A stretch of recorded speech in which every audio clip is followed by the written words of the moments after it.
বাবা, লাল বেলুনটা চাই। মেয়েটি লাফিয়ে বলে, বাবা হেসে বেলুন কিনে দেন। বেলুন হাতে পার্কে দৌড়ছে, মেয়েটি হাসছে, ঘুরছে। হঠাৎ দেখে এক গরিব ছোট্ট ছেলে দূরে তাকিয়ে আছে। দুজনের চোখে চোখ মেলে। ছেলেটা লজ্জা পেয়ে নিচে তাকায়। মেয়েটির হাসি ধীরে ধীরে নরম হয়ে যায়।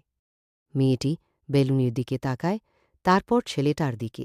দ্বিধা, তারপর ধীরে ধীরে এগিয়ে যায়। বেলুন সামনে।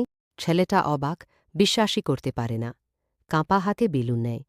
মুখে ফুটে ওঠে পৃথিবীর সবচেয়ে সুন্দর হাসি। দুজনে হাসছে। হালকা বাতাস আসে, বেলুনটা ছেলেটার হাত থেকে ছুটে আকাশে উড়ে যায়। দুজনে তাকিয়ে থাকে।